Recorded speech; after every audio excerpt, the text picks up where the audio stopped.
May gugmaong mga membro diha kang Kristo, ang Dios Amahan ganahan mohatag og mga panalangin ngadto sa iyang mga anak. Siya maayo nga Dios nga ganahan mohatag kanato og kaluoy ug kalinaw, espesyal niya nga giproklama nining tuiga ang tuig sa panalangin ug nagsulti lamang kanato sa detalyado ang mga paagi aron makadawat og mga panalangin. Siya misulti kanato sa detalyado unsaon pagsulbad sa mga sukaran nga mga problema. Ako naginaot nga kamo makadawat sa espirituhanon ug material nga mga panalangin. Ako naghinaot nga walay masakit kaninyo o kabo sa pinansyal apan mag-ani lamang sa 30, 60 ug usa ka gatos kapiluan nga daghang mga bunga pinaagi sa pagpugas uban sa pagtuo. Pagpugas dili lang pasabot nga mohalad og kwarta. Ang imong serbisyo ug mga voluntaryo nga mga buhat mohatag kanimo og panalangin sa imong mauswagon nga kalag ug pisikal nga kahimsog. Apan tanang mga tubag ug mga panalangin kay ginahatag sumala ngadto sa hustisya ug gugma sa Dios. Nga mao ang Dios makatubag nimo sa dihang ang kantidad nga mga buhat sa pagtuo kay napuno sumala ngadto sa hustisya sa Dios. Ang tinuod sa mga buhat sa pagtuo kay managlahi sumala ngadto sa mga tubag na ganahan natong makuha gikan sa Dios. Apan ang ubang mga tawo naguba lang sa mga binuhatan nga ilang natigom. Walay usa nga husto nga buhaton ni ana. Apan sa pagkatinuod, daghang mga tawo naguba sa mga buhat na ilang ginatipigan nga dili makapugong sa ilang mga ngabil. Syempre kung kita makomitar og mga sala, kini nagbuhat og usa ka bungbong sa sala o kita dili makadawat sa bisan unsang tubag sa panalangin. Apan bisan tuod kita dili makakomitar og mga sala, usay madugay nato ato ang kaugalingon nga tubag ug panalangin tungod sa mga pulong sa atong mga baba. Ang pipila ka dili angay nga mga pulong makaguba sa mga buhat sa pagtuo nga atong gitipigan, kita kinahanglan nga magpadayon sa pagtukod uban sa hugot nga pagtuo. Apan ato lamang hinuon ginabalik-balik ang usa ka siklo sa pagtukod ug paguba. Busa sa karon nga serbisyo, ako magsulti kanimo ubos sa titulo nga butangi ug bantayan ang akong baba. Ako naghinaot nga makakuha kamo kinabuhi og kusog niini nga sermon mao nga aron ikaw makadawat og tanang mga katubangan ug mga panalangin nga ang Dios Amahan nag-andam alang kanimo. May gugmaong mga kaigsuonan diha kang Kristo, palihog kusgag pag-usab human sa karon nga mensahe, butangi ug bantayan ang akong baba. Ang usa ka bantay kay usa ka tawo nga nagtipig ug nagbantay sa usa ka butang. Mahimo usab kini nagpasabot sa usa ka tawo nga kugihan sa usa ka partikular nga butang. Busa kung kita magbutang og bantay sa atong baba, kanunay natong mapugngan ang mga pulong. Apan sa Mateo kapitulo 15 bersikulo 18 nag-ingon, apan ang mga butang nga nagagula sa baba nagagikan sa kasing-kasing.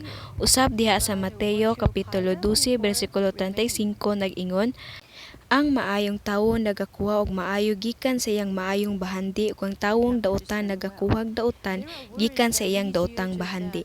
Busa kung mosulod ka sa bug-os nga espiritu, makabaton ka lamang sa kahingpitan sa pagkamaayo nga walay bisan unsa nga dautan ug dili ka na kinahanglan nga magbutang og bantay sa imong baba. Makabuton ka sa bug-os nga pagpugong sa kaugalingon aron otomatiko nimong makontrol ang mga pulong gikan sa imong kasing-kasing, makasuti ka sa labing tukma nga mga pulong sumala sa oras, luna ug sa tigpaminaw. Apan tungod kay aduna pa kamoy dautan nga nagpabilin diha kaninyo sa dili pa kamo mosulod sa espiritu, kinahanglan nga magbutang ka og bantay sa imong baba. Bisan ang maayo kaayo nga mga pulong mahimong dili makapalig-on o makapahimaya sa Dios kung kini dili makontrol. Dugang pa, bisan pa kung maayo ang imong intensyon sa pagsulti, ang maminaw mahimong dili mo dawat niini sumala sa katuyuan niini. Busa, hagon ko kamo mga magbutang og bantay sa inyong baba hangtod nga mosulod ka sa tibuok nga espiritu. Karon unsa may pasabot anang sa pagbutang og bantay sa akong baba. Niining panahon nahatagan ko ikaw og tulo ka mga giya ug nanghinaot ako nga imong hinumduman kini kun imong hinumduman og hatagan og pagtagad kining tulo ka giya may tungod sa matag pulong nga imong isulti, kini ang kahulugan sa pagbutang og bantay sa imong baba. Una, dili kita kinahanglan mosulti sa bisan unsa nga dili mapuslanon. Adunay mga pulong nga dili mapuslanon alang sa mamumulong og sa tigpaminaw. Tanang mga pulong sa mga kabakakan kay makadaot apan palihog ibutang sa hunahuna sa matag panalingtan nga akong ihatag nimo karon og pagbantay bahina ni ana. Una, ang pagsuti og bakak usa ka menos ug dili lamang kana makadaot kini alang sa nagsuti og naminaw.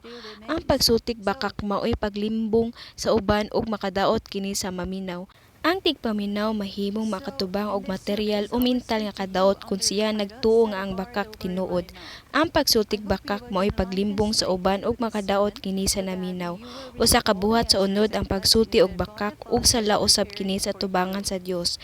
Sa ingon naghinaot ko nga dili ka magsuti bisan gamay nga bakak o pagsulay sa pagtago sa usa ka butang pinaagi sa pagsulti og bakak. Usa ka buhat sa unod ang pagsuti og bakak ug sala usab kini sa tubangan sa Dios. Sa ingon nahinaot ko nga dili ka magsuti bisan gamay nga bakak o pagsulay sa pagtago sa usa ka butang pinaagi sa pagsulti og bakak. Usa ka buhat sa unod ang pagsulti og bakak ug sala usab kini sa tubangan sa Dios. Sa ingon naginaot ko nga dili ka magsulti bisan gamay nga bakak o pagsulay sa pagtago sa usa ka butang pinaagi sa pagsulti og bakak. Ang walay kalabutan nga mga tubag, mga pulong usab nga dili angay. Ang walay kalabutan nga mga tubag nga walay kalabutan sa pangutana. Ang tawo nga nangutana sa pangutana dili makakuha sa tubag kun walay kalabutan nga mga tubag gihatag. Ang dunga nga panag-istoryahanay mahimo lamang pagkahuman makuha ang tubag sa pangutana. Tinuod kini ilabi na sa espirituhanong pagtambag. Aron matabangan sa magtatambag ang magtatambag, kinahanglan nga masabtan ang problema sa magtatambag. Pusa sa dihang usa ka magtatambag mangutana sa pangutana ug unya makadawat siya walay kalabutan nga mga tubag, lisod sabton ang problema. Pusa sa dihang usa ka magtatambag mangutana sa pangutana ug unya makadawat siya walay kalabutan nga mga tubag, lisod sabton ang problema. Lisod sulbaron ang problema sa magtatambag, unya kini dili lamang usa ka pagkusik sa panahon alang sa magtatambag, apan ang magtatambag dili man kakuha og resolusyon. Kini mao ang tinuod nga walay kapuslanan. Ako naginaot nga imong suwayan ang batasan sa paghatag og walay kalabutan nga mga tubag. Mahimo nimong makunhoran ang walay kalabutan nga mga tubag pinaagi lamang sa pagpaminaw sa laing tawo nga maayo.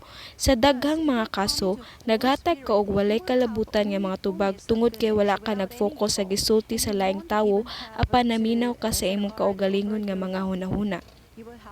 Ang paghatag og walay kalabutan nga mga tubag dili usa ka dakong sala apan kini usa ka butang nga walay pulos ug walay kahulugan. Syempre kasagaran adunay mga bakak o mga pulong nga nagbutang sa pagbasol sa uban nga anaa sa walay kalabutan nga mga tubag. Kini nga mao pulong labaw pa nga dili angay sa tubangan sa Dios.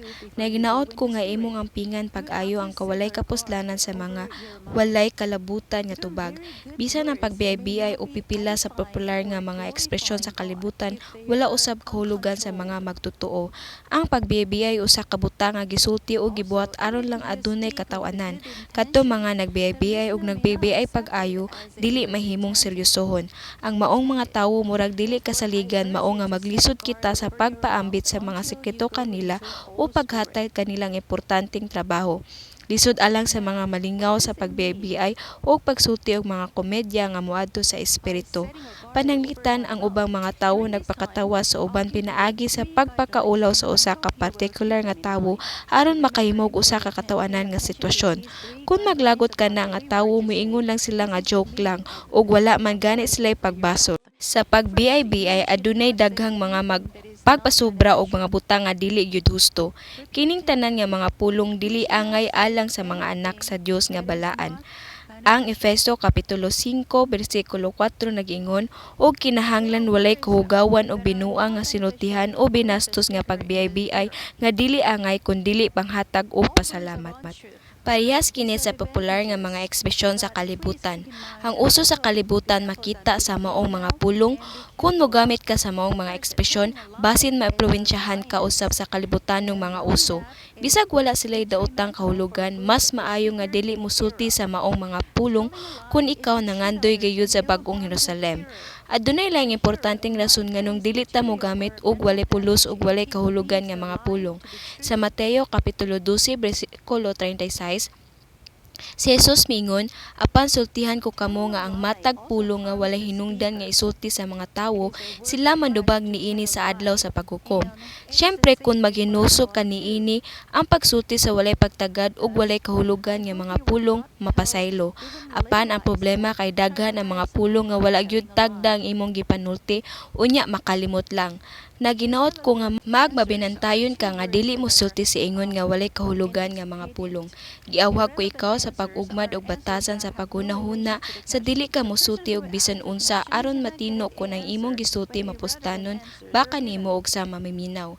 Ang panultihon sa Kapitulo 10, versikulo 19 nag-ingon usab, kung adunay daghan nga mga pulong, ang paglapas dili kalikayan, apan siya nga nagpugong sa iyang mga ngabil, maoy maalamon. Nanunsa ang mga mapuslanong mga pulong alang sa mga anak sa Dios.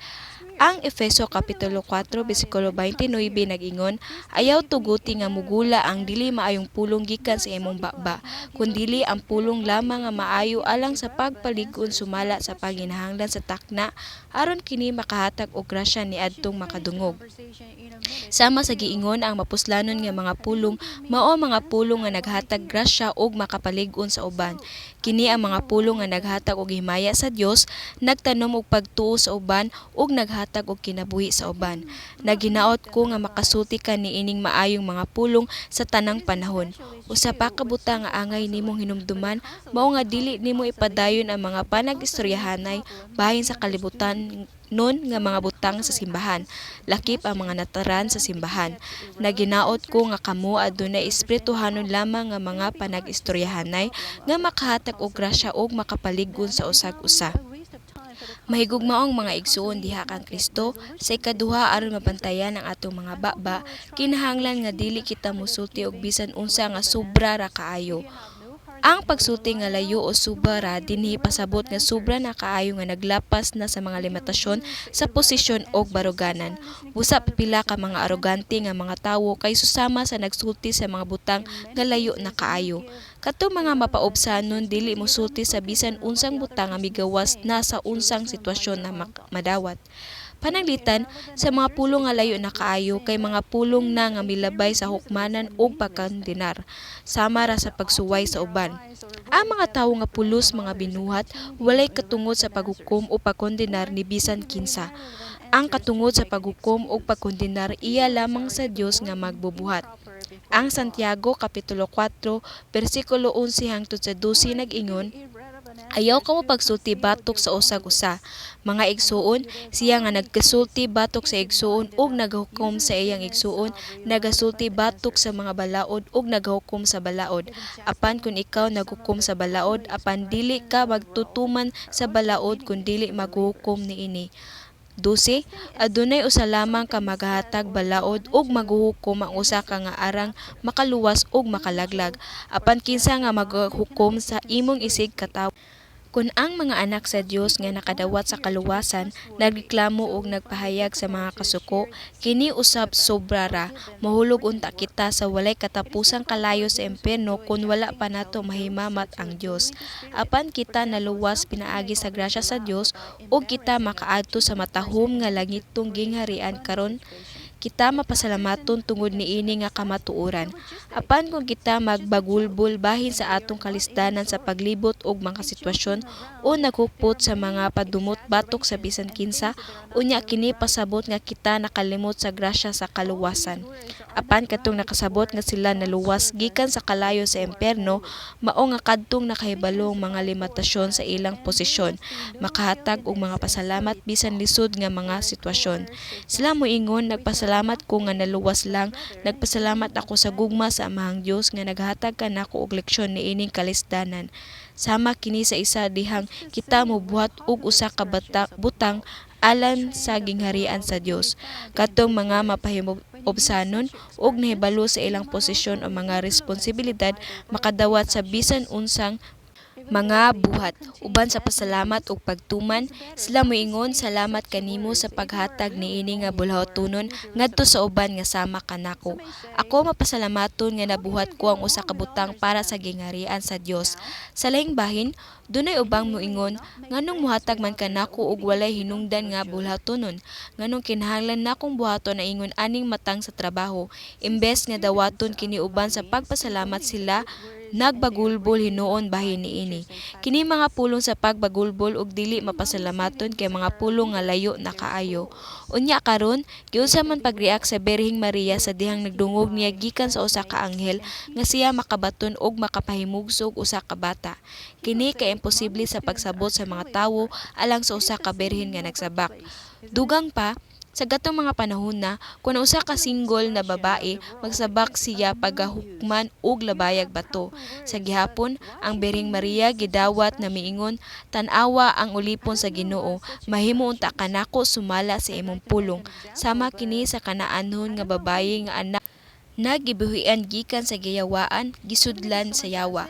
Aron sa pagpadayag sa iyang pagtuo sa Hesus mingon kaniya, dili maayong kuwaon ang tinapay sa mga anak ug ilabay ngadto sa mga iro. Sa ato pa, iyang gitandi kining hintel nga babaye sa usa ka iro kay dili man siya Hudyo, bisan paniana wala siya mahigawad mihunong o nasuko nga nagunahuna nga siya giinsulto o gisalikway.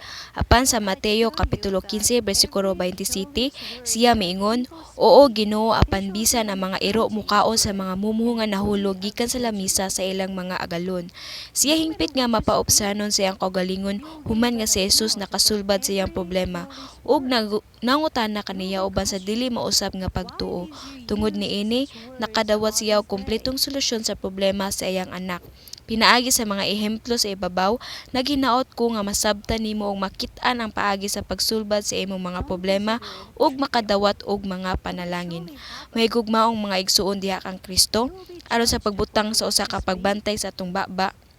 Ikatulo, kinahanglan nga mogamit lamang kita og mga positibo nga mga pulong ug mangumpisal sa pagtuo sa matag-matang sa mga sitwasyon.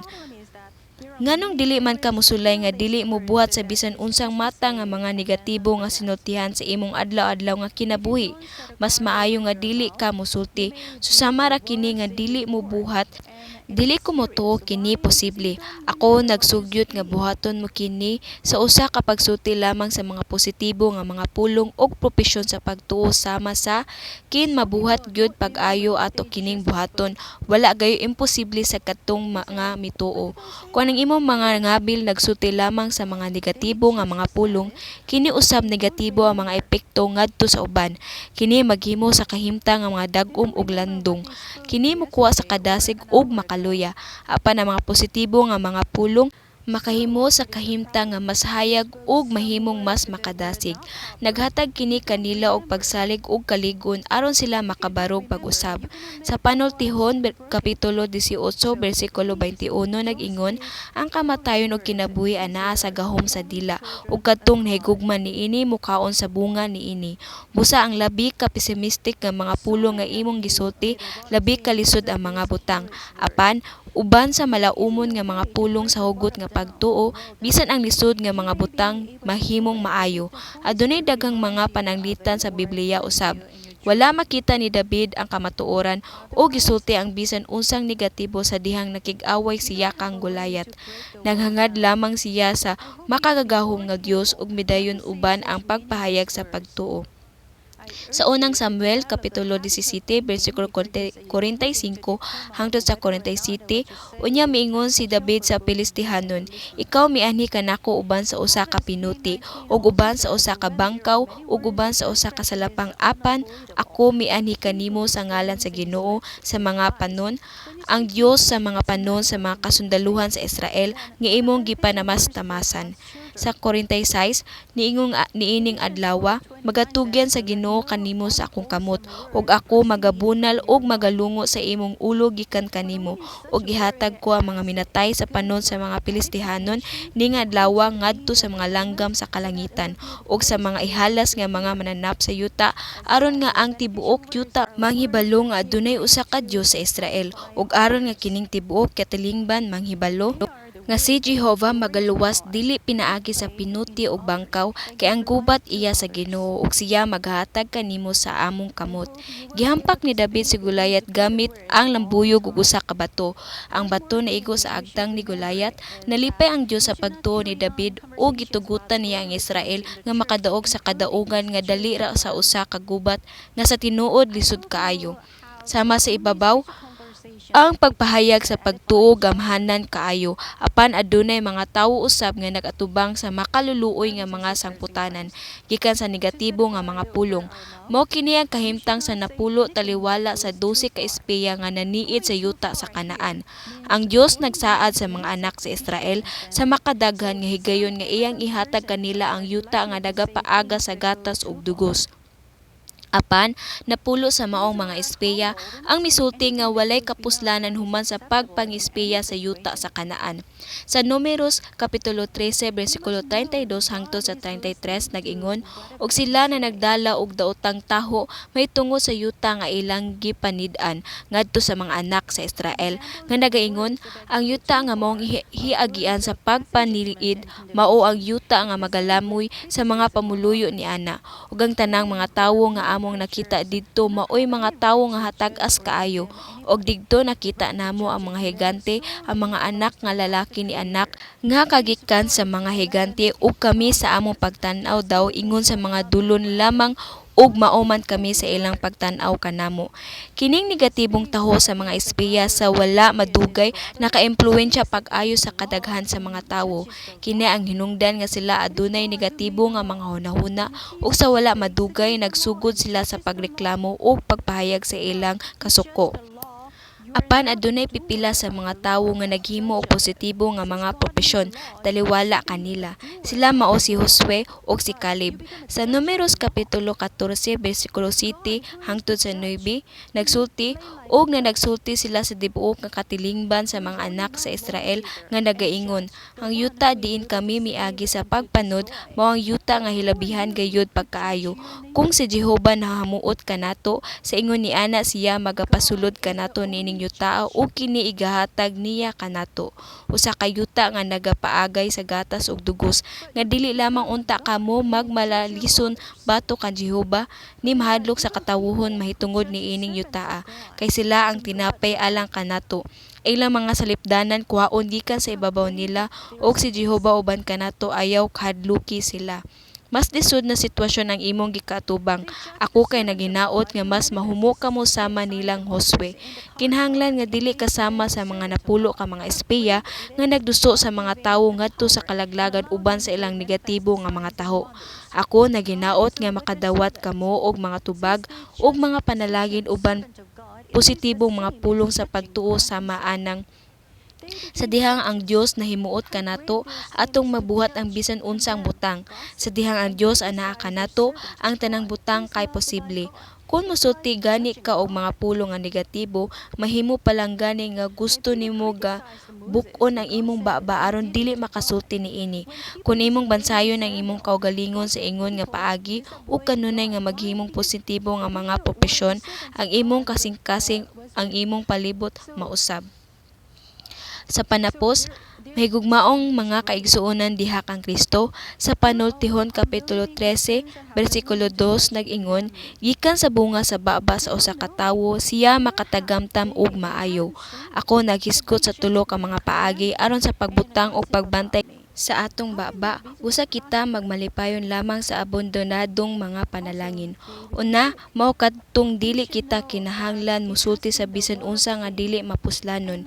Ikaduha, kinahanglan nga dili kita musulti og bisan unsa nga sobra ra kaayo ug ang ikatulo, kinahanglan nga mogamit lamang kita og mga positibo nga mga pulong ug mangumpisa sa pagtuo sa matang-matang sa mga sitwasyon. Kini mao ang pagbutang og bantay sa atong baba kun ato lang ibutang sa hunahuna kining tulo ka punto og magmatngon. Naginaot ko nga magbutang ka na gyud og bantay sa imong baba ug bantayon pag-ayo ang imong baba.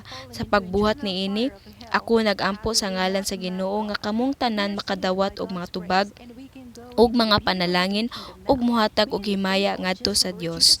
Amen.